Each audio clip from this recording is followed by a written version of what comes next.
વાવ વિધાનસભાની પેટા ચૂંટણી ખૂબ ચર્ચામાં રહી। ચૂંટણી પહેલા પ્રચાર દરમિયાન પણ ખૂબ અલગ અલગ તસવીરો સામે આવી। પ્રચારનો છેલ્લો દિવસ હતો અને પછી ગુલાબ યાત્રા નીકળી। ગેનીબેન ઠાકોર, ગુલાબસિંહ રાજપૂત બધા જ ભારતીય જનતા પાર્ટીના કાર્યાલય પહોંચ્યા, ભાજપના નેતાઓને ગળે મળ્યા, ગુલાબ આપ્યું, વાતચીત પણ કરી અને એ દ્રશ્ય ખૂબ સુંદર હતા। આજે પણ એવા દ્રશ્યોનું સર્જન થયું છે। આજે જ્યારે ગુલાબસિંહ રાજપૂત અને સ્વરૂપજી ઠાકોર રસ્તા વચ્ચે એકબીજાને મળ્યા ત્યારે એમણે કંઈક વાત કરી। શું વાત કરી છે તમે સાંભળજો। પણ એમાં એક એવું પણ જોવા મળ્યું કે ગુલાબસિંહ હાથ જોડે છે, સ્વરૂપજી એમને હાથ મિલાવવા માંગે છે, પછી ગુલાબસિંહ એમને કંઈક કહે છે અને પાછળથી જે લોકો છે ગુલાબસિંહના સમર્થકો એવું કહે છે કે ફરીથી હેટ્રિક વાગવાની છે વાવમાં અને ફરીથી કોંગ્રેસ જીતવાનું છે। સ્વરૂપજી ઠાકોર હસતા હસતા ત્યાંથી જતા રહે છે।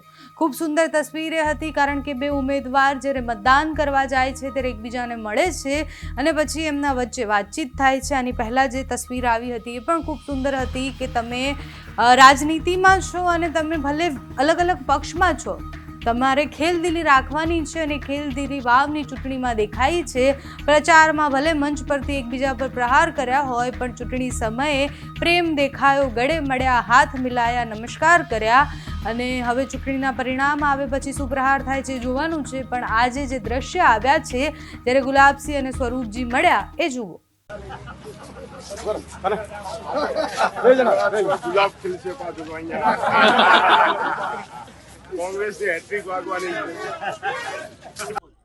આજે પેટા ચૂંટણીનું વાવ વિધાનસભાનું મતદાન દિવસ છે અને લોકો સ્વયંભૂ મતદાન કરવા અને હર્ષ ઉલ્લાસભેર લોકોની માગ છે કે આ વખતે અમારે કમળ ખીલાવવું છે, તો કમળ ખીલાવવા માટે લોકો આતુર છે અને લોકોને વિશ્વાસ છે કે અમે સ્વયંભૂ ત્યાં મતદાન કેન્દ્રમાં પહોંચી અને મતદાન કરશું। મતદાનની પણ મહાદાન કરેલા છે અને મહાદાનનું પુણ્ય દરેકને મળી રહે। ચાલુ સરકારમાં દરેક જ ભાગ લે।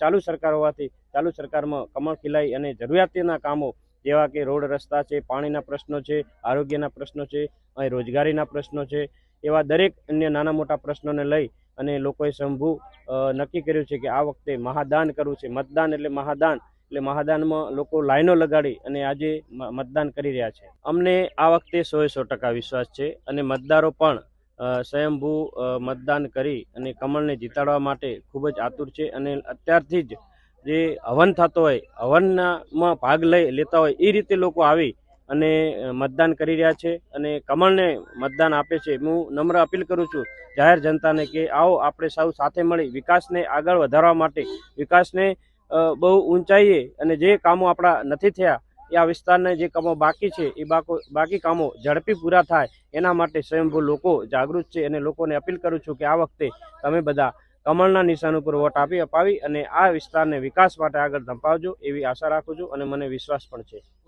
આ અમારા સમગ્ર પંથકનું એક આસ્થાનું કેન્દ્ર છે।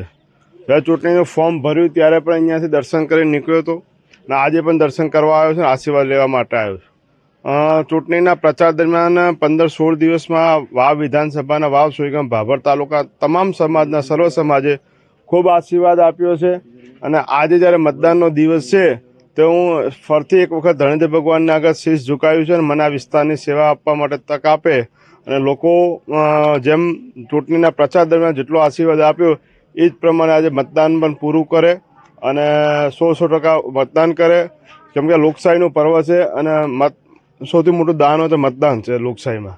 ત્યારે મોટી સંખ્યામાં મતદાન કરવા લોકો નીકળી આપના માધ્યમથી અપીલ કરું છું।